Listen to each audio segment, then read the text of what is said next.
So we'll start with the visuals. So here we are in the glamour from unreal to real. So actually this presentation is extreme on visuals.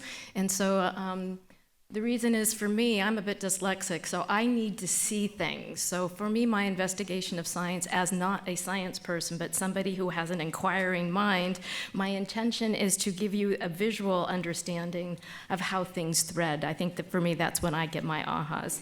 So today's talk will be the experience we call life and what's real and what's true. So discerning how we discern the different fundamental elements. I'm going to take you from some really base ideas. Truth assists you to stay on course, and real can be relative. So for me, when I've gone through my own trials, as we all go and ride the waves, there are times when things don't always feel right, but when you know the truth, you have to ride the wave and stick with it no matter what, because the truth will set you free, as you said. So we're going to start with some fundamental truths that we can count on. Life is made of the same stuff, from stardust to Earth's crust. So you can see this as an amalgamation of images from myself to good old NASA. So 3 things make everything: light, water, and particles. That's what makes condensed mass. And that's it. So when we start looking at the fundamental truths of what creates us, then when we begin to see that when you look at the law of triangles, atoms form in triangles, and some of these images you won't have ever seen before. This is from Steve Ross, and that's from an emoscope. That's like 5,000 times. So actually, most people have never seen how particles arrange. Here's water. Water arranges in triangular structures as well. And then light arranges in triangular structures. The one picture over there with the line drawing is showing you how actually atoms distribute, which also is triangular and fractal by its nature. So there you go. And with that one, 3, 6, and 9 reminds me of Tesla. When you put those 3 and then another 3 and another 3, you get that understanding of nature. So how is it that God is one thing? And I thought, sometimes you go, how could that be? And it's like when you realize that these one thing is fire, air, and water, which takes you basically to liquids, plasma, solids, which you look at as modern science to ancient wisdom. They fuse quite lovely. And you can see how the only difference is how dense the particles are arranging themselves. So how could that be? Well, what makes water? Hydrogen and oxygen. And there is the exchange. When you look at what happens in a thunderstorm, at the top it pours.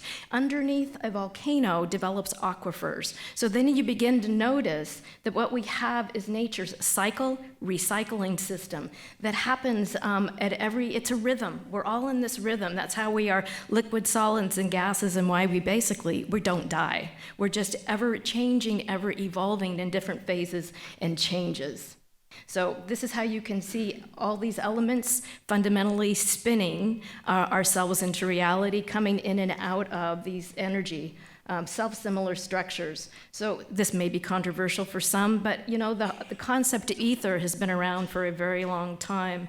And so to me, water/ether are the medium and the matrix, because what water does, it carries charge, it carries information, and it carries light. This is an experiment that had been done a long time ago, somewhere in the 30s, but a young gentleman, I think out of the Netherlands, redid it, Elmer, and it was showing the water bridge. So these are 2 beacons, and through the beacons you can see the light charging through, the particles charging through, and the fire discharge. You can see that happens all in water. So from the west to the east, you will see in every ancient tradition the notion of fire, air, and water. You can see on the crown, on the chest of here, you can see the little particles, and the bottom is water. So you can see from ancient wisdom to modern science, things are fundamental. It's been there forever. So why does matters? Why does it matter? Well, because it's actually the same thing as how your body operates. So when you're meditating and you're doing things at a fundamental level, what you basically have is a structure that has air. That's how we breathe. That's how we give ourselves expression. Then we have the fire, our nervous network that charges the particles through our bodies. They're like batteries that we bring in through and we fire our nature.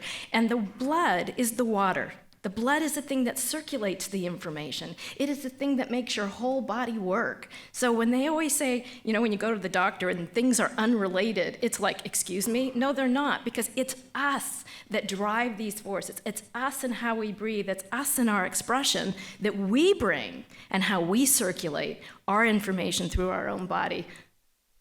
So here we go. Matter is always in a state, a condition, or a phase. And so are you. So we're elemental. Life is really mental. So when you look at these things, you go, that's where you get your inspiration, your intuition. I love these pictures because when you look at the top, there's a fire, then there's the particle in the crown, and your water on your brain is 90%. Water is the thing that carries and holds information, and I'll show you that later. So how does all of these little pieces get assembled? How do they work? This way. We do it through magnetic attraction. So again, the prisms of light, water, all spin in their electromagnetic currents. And they create this weave. If you look at nature, you look at the earth has a magnetic field. We have a magnetic field. It's even suggested that the whole universe is in this relative spin.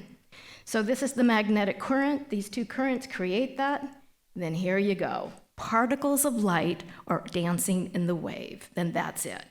So when you begin to look at it, as Walter Russell would say, so-called matter is but waves of motion of light electrically divided into opposite pairs. Then electricity conditioned and patterned into what we call, I should do it this way, I can see better with my glasses, called various substances of matter. And as Albert Einstein said, matter is energy, energy is light, we are all light beings.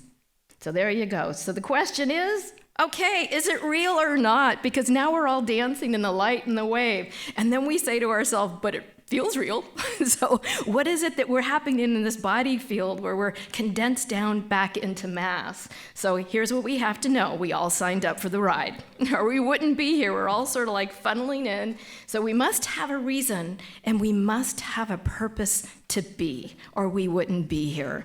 So I think that sometimes we get lost in that. When I ran the school for kids, the kids said, do you see me? Do you feel me? Do you know me? So the whole reason is we do have a purpose, and we need to live to that purpose.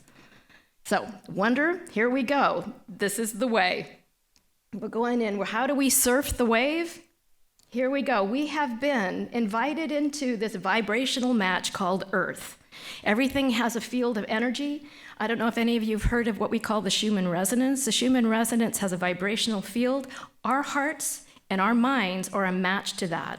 So just like we attract other things into our life, this is our ground of being to have this experience in this lifetime. So we shouldn't forget that. And mind you, these are all electrical terms when you start thinking about this. We are literally grounded to be, our ground of being is here. So we shouldn't take that lightly. There's our own little magnetic center, our attractive force field, and our feedback loop, because that's where we get hooped. Sometimes we think life is kind of an interesting thing where, how did I magnetize that? And sometimes it's not you, sometimes it's the opposite polar sides of you that we need to sort of address. So now we're in this particular place in space. So we always think it's just about me. Well, no, we're actually in fields within fields. We are systems within systems. So when you look at the place where the green, we're in the solar system like a wave riding through this galactic galaxy, but right now we're at its epicenter. We're right in the sort of equator of it. So that means right now we're getting a little hot. So, we have things that we're doing to the Earth, but then again, we're in a system within a system that's going through its own cycles. And so you can see over there, there's the sun. The sun has 11-year cycles and 22-year cycles. And then we go through the phases of the moon every month. So we're riding the waves. And you don't think you're riding the waves? Well, that's all they measure your whole body system like, is how you actually process information, creates static or peace, or you're in or out of phase with certain different things that are happening. And so if we can be aware that things are not, it's not just us, what we're trying to do is regulate some of the things that are affecting us and how we ride it. So all is measured by waves.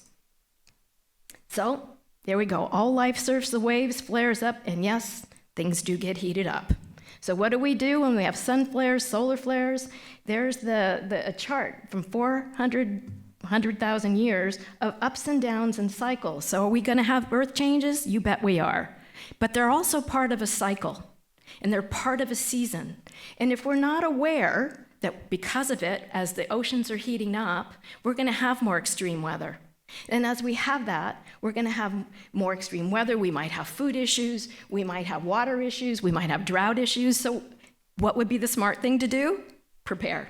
Don't be caught by surprise to think that none of this will happen to you. It's happened over and over and over as cyclical cycles. So I would say, keep some stuff in the house. Know somebody who lives out in the country somewhere if you need to go somewhere. Just be smart and be aware. I think we're out of touch with our nature and our own relationships to it. We think that we're special as being human. And the thing about being human is we're supposed to be the gardeners of this beautiful garden. And we're not so unrelated. We're grounded. If we look at structures within nature, you'll see that nature breathes me, bathes me, warms me, grounds me, and expands me. And if we don't honor the very structure that we've been given to have this experience, we're crazy. So look at this. I think this is really cool, and I found this. There's the conveyor belt of the ocean. There's the conveyor belt of your heart. We are so enmeshed in so self-similar structures, it's important to see this. So when something like a Fukushima happens, and we need to remember that we're a member of all of this, that water is truly sacred. And the thing is, here is your tap water from around the world. Water, as I said to you before, holds memory. So what we need to see is we literally consume. Chemistry is geometry. It is everything that we're about. We are particles arranging and rearranging. So when we don't think water is sacred, I would look at that again to say, wow, we're eating it, we're drinking it. And I'll show you this. Water is the solution. It's the universal cleanser. It is the thing that cleans most everything. You drink it and you think in it because your brain is 90% water in the brain. So when you're trying to heal, and you're trying to do certain things, the place that holds the memory and the spark in you is that brain memory. And if you can't rethink, redo, you cannot restructure the molecules, you cannot heal. But that's part of it. So here's my other question. This is my one. The United States government, among other things, have hidden inventions. On Rex Research, there's 70 solutions already listed on one website that would clear up the stuff in Fukushima. And my question is, why is we as a government we as the people not demanding for the release of these things so that we can heal our planet? 90% of our oxygen comes from the ocean. And I don't know, that was a surprise when I was doing a water issue. We co-create, everything is a cause and effect. And everything is interrelated. It is our future. We have been given this amazing garden to marvel at our thoughts, our creations. We've been given it. We've been given a garden to actually play in, to feel our vibrations, to feel our thoughts, to be in relationship. And if we don't do that and understand and respect it, I think we've missed the boat. And to me, that's real and that's true. We are all part of this amazing weave. I call this the true string theory. Nature shows us what's true. So we are basically particles, atoms of light, Adam to Eve. I always think when you start looking at some of these things, you go, ooh, that's kind of interesting. Here we go. Water to ether, when you look at it, is a stellar nursery for creation. If you look at ancient texts, you can see that, or this is by the Bible for one. They separated the waters from the waters. So ether to water, it's the same thing. And in the Quran, it basically says everything comes from water. Water, if you remember the volcano, water carries the full range of octaves. And so you'll see why that's so completely amazing in the end. But water does take on resonance to everything. That's why you can see how the water that you drink, how you think makes a difference. And I love the ice cube because it's perfect. Form to formless and face to faceless. We come in and we come in out of existence. And there you go. You can see here's vibrational patterns. Here's particles of light, water's in the wave. Chemistry, light refraction in the water, solidifying to crystalline form, prisms of light vibrating into existence. Here's, I don't know if you know what cymatics is. Cymatics is a study of sound. And sound is relative to harmonics. Those images are thanks to John Stuart Reid. But as I've done the magazine, you begin to see how on the bottom, that's particles of water in the wave. So you have air, fire, water. You have all of the same things, again, formulating in the same way. There's how your voice sounds, or a voice sounds. On the bottom is A, E, I, O, and U of a woman's sound. This is courtesy of John Stuart Reid again, showing you how particles and wave are not so different. And this is how we actually express ourselves. Years ago, and I was working with the kids, I had this science guy who was doing robotics one day, and he said, well, we speak in platonic solids. And I went, so if you don't know what platonic solids is, somebody like Kepler showed these nested systems, systems within systems. And what's interesting is even our universe is nested. The planets go from one magnetic field to the second, to the third, to the fourth, just like Kepler thought. It creates this resonant sound bowl that literally we live in. It's beautiful. But there you are, speaking, expressing yourself into existence. What I think is interesting about looking at DNA, it is sound waves in formation, and how we literally flower. We always look at DNA as like these hooping things. What we don't look at is the cross-section. And when you see the cross-section, you say, wow, that's kind of cool. This is how we flower life. Oh, there's a signature in all of that. The planets do the same thing. So there's everything from Jupiter, I think, to Uranus in there. And you can see there's a weave. There's this absolutely amazing weave. And we live in that's why we call it a universe.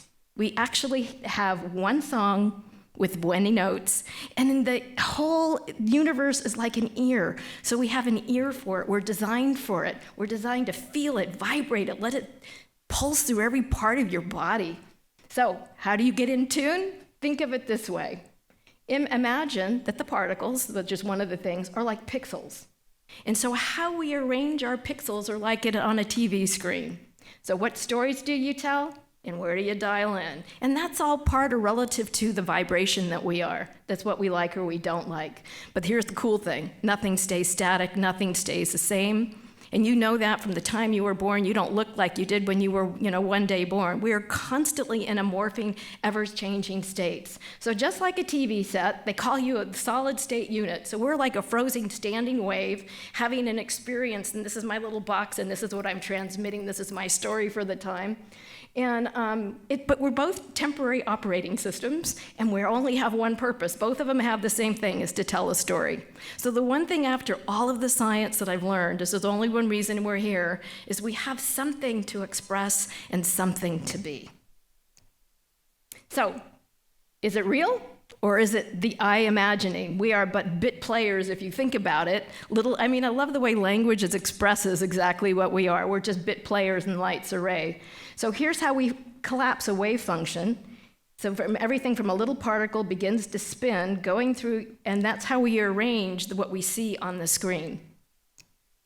We are holographic imaging machines where we create thoughts into form. This is how we spin it. So when we start looking at these cone-shaped rods that come in and how your eyes work, it's exactly the same way as a torus field works, where it brings, well, I'll show you that later anyway, but you can see how the particles spin. That's how we begin to see that we are nothing but geometry in motion, and we're giving spin to life. So we're actually weaving our own geometry. This was actually shown as this is, the big picture in the middle is called the E8 theory, and it's somebody who, he took all the mathematical components of life, nested it into what he called the E8, that's the big one. But when you actually look at ancient traditions, you can see the spinning wheel, and they showed it from the mandalas, they showed it in the stained glass windows, and here they show it as the breath of God, whether it's all in the geometric patterns in the moss. So again, we're getting and looking at the kaleidoscope of life. And here is where we get to speak, where this is like the living word. We're actually breathing ourselves into existence through this amazing geometry. Okay, do you want me to go back to that one? Okay. Because I'm going to show you this. This one gentleman I know by the name of Don Estes has created something called the porticle. And In the portical, he's taken 12 toroidal structures and smashed them together for creating reality. And what you can see is as you speak, you're creating yourself into this living matrix of sound. He's working on it. If not, you can let it go. But it's, I think what struck me is when it's like, how does this all work? And what I began to understand, when you begin to speak, you can see here that we actually bring our light into the world. We take our thoughts from our brains, and then what we do is we speak ourselves into existence. And then with that, we actually project a vibration into the universe, and this is how we attract or don't attract the things into our life. It's part of this living mathematical light matrix, and this is from Don Estes. It's called The Portical. He's out of Santa Monica, California. But you can see how you begin to realize what's real and what's imagined. That's good, thank you. It's just to give people an idea that there's all these new technologies that are coming out that show different things, which I think is kind of fun. So,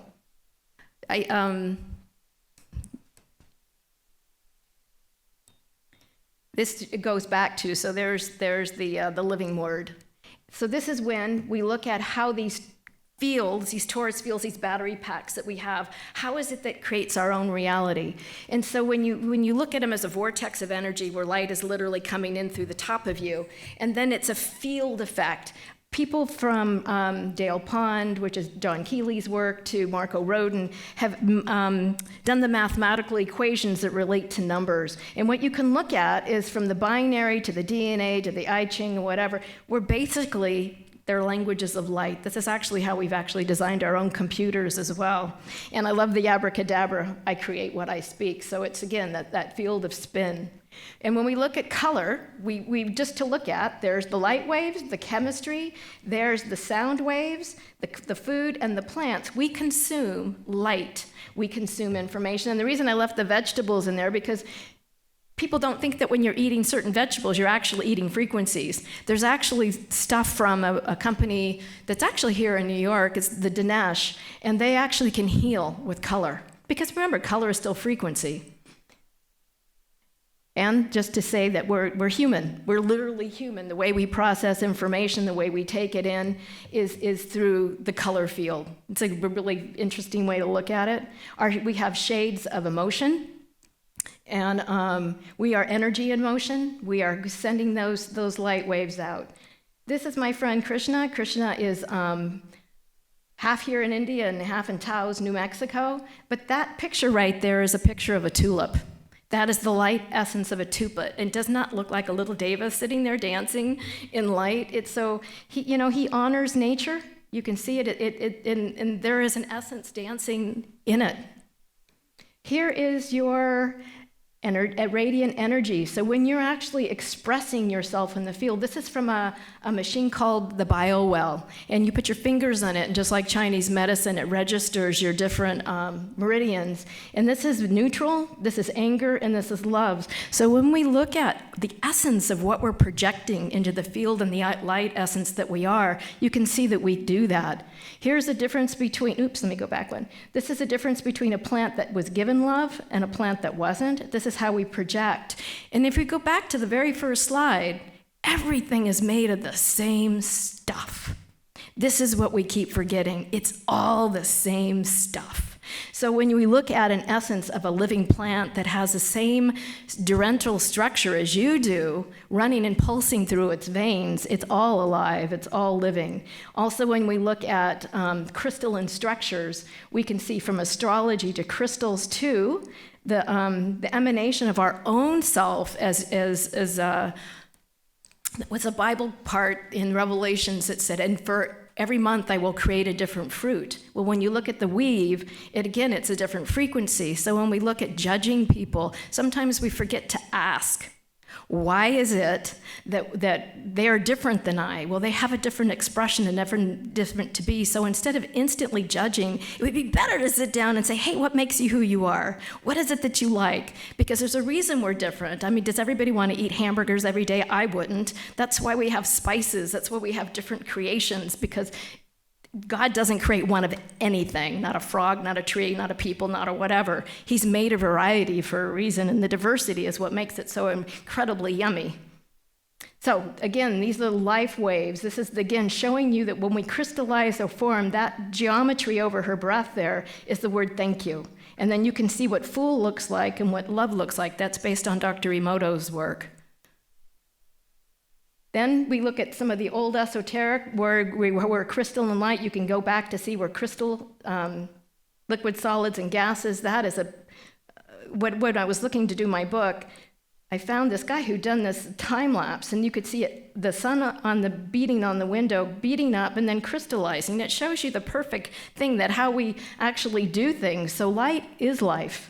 We look at it from, there was a guy, I think around the 40s, 50s, was Mandelbrot, and he discovered that, again, there's a fractal construct. That goes back to the prism. That goes back to the dendrital fractal moving, spinning. They knew that way back when. That picture of Jesus was from the 1300s. And then you can see I love this one from Tesla. What one man calls God, another calls the law of physics. And it's really showing you the basic nature. So how do things spin up? Up the top is a sperm, and the other is a pine cone. They're both going into a womb, into a seed. How does it spin out? This way. In the seed is the desire and an imaged form of an idea. There is a pyramid scheme for life. There we go. So how does life flower? When we look at all the old east to west, you can see that the everything from the dream catcher to Shiva's dance to the flower of life, all of these things are images that are completely from all around the world at one point in time. There was a time when everybody had a pretty good idea of what was going on. And so this is definitely a universal truth. It is the construct of the very nature of who you are. When you take that and put it to the top spin, you will see that there is a golden thread called phi, logo, the golden ratio. It makes your ear, it makes your eye, it actually structures your entire body, and the center of it is right at the heart. I love that part. This is from Dr. Gerald Pollack. There's something called the fourth phase of water, where you can begin to see how water creates this lattice patterns that are amazing. And those are from George Schocher from Austria. And those images there are water. Again, you can see how water begins to take on forms wherever it's at. It looks like a human, it looks like a flying machine, one looks like a horse to me. So the water and the 12 carbon creates endless chains of sticky amino acids capable of crystallizing life into form. And that's the work of Richard Merrick, has been very instrumental in teaching me things. So here we are, we're caught in this dream, we spin our stories, we weave our lives, we are part of the same tapestry. So here's interesting to me, seeds of expression. We all come connected, and we all have what I call, we are patterns down to our life story. We are skin to what we repeat, the way we retell things, it's all patterned. There's, you can see that these patterns are existing in a fern and an apple. Those, if you look at the top, one is an apple and one is the human. Nature uses as little as possible of anything, and that's true. So again, we think we're unique, and yet we're still expressions of nature any way you look at it. And in every part of our body, the sum is in the whole of the parts. Whether it's your fingerprint, whether it's your eye, whether it's the bottom of your feet, whether it's your ears, everybody's figured out a way to take a little section of you, and then there you are everywhere. Isn't that cool? And then function and form. The brain, if it eats nuts, it likes it. The wound loves avocados. Nature is so amazingly intelligent that we can eat food if we don't re-engineer it. There's an intelligence behind it to heal us. And so we should be mindful not to re-modify, not to change. God's design is awesome, and it's been here for us for a very long time. The other thing that's really cool is at the crown, plasma, whether it's planets Or us, again, systems within systems, systems that are the same.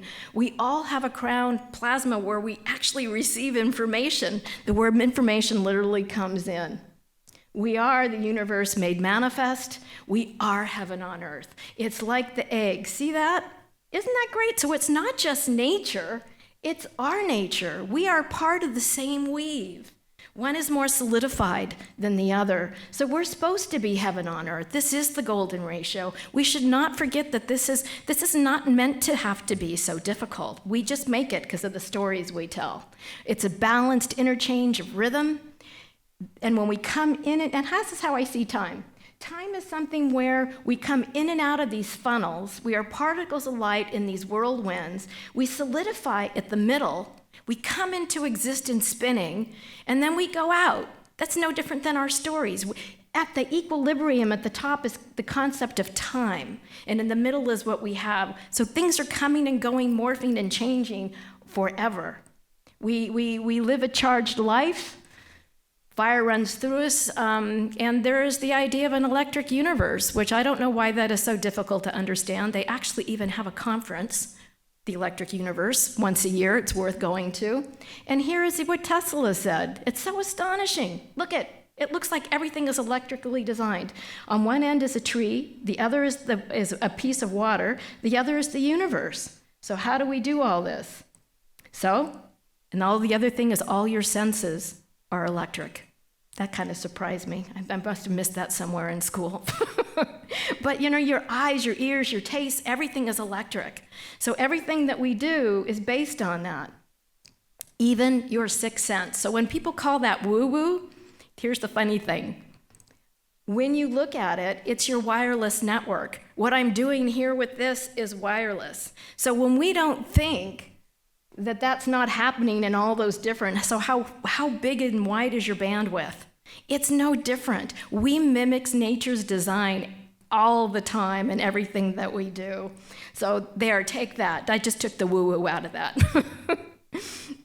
Then you look at our brain. We have the tree of knowledge is built into us to receive. It's the perfect antenna. And through how we take these electrical currents that run through our body, we're literally charging. We're wired to fire. And the thing is, sensations arise from electrical motion, which is purely automated. So here's how I'm going to show you how this. When we get stuck trying to discern things that are going on in the time, the question is, you got to remember your brain is wired for survival, stimulus response, gateways closed, wired to connect, storage retrieval, binary. That's exactly, I got that from what a computer does. But that's what we do. And so the question is, in discernment, do we have to react? Do we have to replay? Do we really have to retell the same old stories? And why do we? And part of that is because, I'll show you the shock system, because we literally get shocked into certain currents in the way we think and what we do. And then we re-ride the same thing over and over, and we attract the same situation. The new character, the new face shows up, but for some reason, they're doing the same dance. So the only way to me that I've gotten it to override is the heart. The heart is 5,000 more juice, has more juice, and it's more juicy than the brain. The brain, to me, is like the command control center. And how the two link up is basically beliefs and attitudes. And only we can rethink and redo what we do. And I love this. Have you ever heard of Jacob's ladder? Jacob's ladder we have in the Bible, and then you have it in the electrical systems. They describe the same thing. So the question is, the real climbing the ladder would be trying to do it in a much more high frequency potential than a lower frequency potential, because that's maybe how we rise. So it's one way to look at how they did try to tell us metaphorically. We've actually mimicked it once again. And here's what happens. We are shocked. When we get literally shocked from an electrical point of view, it literally gets fused in our bones and in our body. And so we have peak moments, peak things. There's some things that, today you'll walk around, there are things you remember, and there's other things that'll be memorable. And those are the things that actually give you a peak moment or a peak. This can be good or bad. So people who've had some really traumatic things, it literally gets fused to the bone, and it takes every bit of you to have to work on forgiveness or do certain things to override the system. So, here's the important part. We've all been given a hero's journey, but we need to step into it. There are two mistakes one can make along the road. One is not going all the way or not even getting started. Most of us think, oh, well, I'm not going to do that. But the truth is, as I said, you came here for a purpose. There's something in your soul. And the only reason I started the school that I did is because my son in grade 2 was in the fetal position, not wanting to go to school. And as a person at 22 starting my own business, I was like, I'll be damned if I'm going to let that happen. And so I stepped up to the plate. And what I saw when the kids came is they were not able to live their dreams or their passion. And that was the difference of what we did. We drove their passions into the school, and the teachers would tell me what they needed, and we did it. Everything was hands-on. I did it as a homeschooling umbrella, and I did it that way so I could bring experts in for everything that they needed. I had more experts than I had students. Okay, so the truth is, if you don't bring forth what is within you, what you bring forth will, if you bring it forth, it will save you. If it's not, it will destroy you, because you're not on purpose. It's important to be on purpose. So how do you change your focus? You can't focus on always just the injustice. You can focus on what you can do to make it different. And from your inner world, you will change your outer world. So if we bring forth what we're supposed to do, then we can, and we do what we're here to do, especially in these times, I think we all need to step up to the plate. And we need to become the observer. We're here like a little mini lab to explore and to examine ourselves, to be part of the contribution. And I love what Byron Katie says, what would you be without your story? So you might as well tell a good one. We're worlds within worlds, and in words. I mean, that's really what we're sending out as our words, our living word in a world. So what is true? What might be more, you might be more powerful than you think, right? And the nature has its wisdom, and should we quit mucking with it? And I think that's important, because, so then what do? What stories right now at this time are we being fed? When you turn on the evening news, who is telling his story, and what are you being taught? Because this is the electrical nature of what we bring forth. But we need to start with one beginning thing. When we're up until the age of 7, we're in a sort of a hypnotic trance. We come into families that breed us to have certain familiar ways of thinking and predispositions. So we've been imprinted. So here we are, these big bodies, we think we've grown up, and inside there's sometimes a wounded child that we need to work on. So here's one thing that came to me. I've had the pleasure, when I grew up, I lived in France, Spain, the Marshall Islands, Oakland, you name it, Vancouver. So I've lived around, and I appreciate the diversity and that the world has to bring. But what I also got is that every country and territory has their brand loyalty, their flavor, their flag, their identity. And at that point, we get locked into it being, in my mind, a point of comparison. I'm this and you're not that, or something. And so instead of investigating and actually enjoying the different flavors, we define our place in space too rigidly. And we're right now, when we go out to outer space and you look at what happens out there, we look like a little dot in the middle of the universe, and we've done so to put our little fire hydrant somewhere to pee on it and say, that one's mine, isn't that cool? Well, you know what? Really, get over yourself, because the only thing that these borders have been created, somebody artificially created them. And then, okay. So the question is, I put it this way. The past investments of identity have kept empires fighting for dominance. Then I call them vampires that build empires and then terminate our individual rights. And what we can look at when we're looking at this is the beautiful thing that makes all of us so unique. But what if they had a war and we didn't show up? Wouldn't that be kind of fun? That's my thought. We bond like atoms, we cluster like groups, we arrange by sympathetic frequencies, and we involve our relationships by chemistry. So what's in the news? When I listen to the news these days, this is what I get. What value and purpose are they bringing? I listen to the news. What is their tone? I hear a lot of tone and a lot of intonation, and that's when I know I'm being led, and I don't like it. Are they promoting peace or violence, clarity or confusion, or are they just bringing, is it wrong? Do they justify a wrong to a right? And if we're really to be true to the world, and that we need to keep to the value of truth, and there's a lot of it that isn't these days. So is it mind control by consent through memes, popular social media? And it's consent. I love that word. You see that. We need to make sure that we test them because they aren't always what you see. And sometimes there's the two-faced things. When Steve and I were talking, it was like we both looked at the Bible and we went, hey, look at, they said, don't believe these guys, test them. So test them. You'll know them by their fruit, whether they give a little bit or a little bit of that. Nature seeks balance, bonds are broken when there's no chemistry, and life is pure alchemy. And we can remember that we can be alchemical and we can change things. We have a common story. And here's what I would like everybody to know. From a long time ago, solar cells run on radiant energy, and all of it, there we go. We have a solar system. We have this. Can we find our common roots? If you look at all of the traditions, they basically have a lot of the same things. They have everything from dragons to serpents. We're either riding them or being consumed by them. And there was a time to me where they seem to have the chariots of fire, and they have to say they embedded what we call a fate. And we're one people and have many languages, but together there's nothing we cannot do.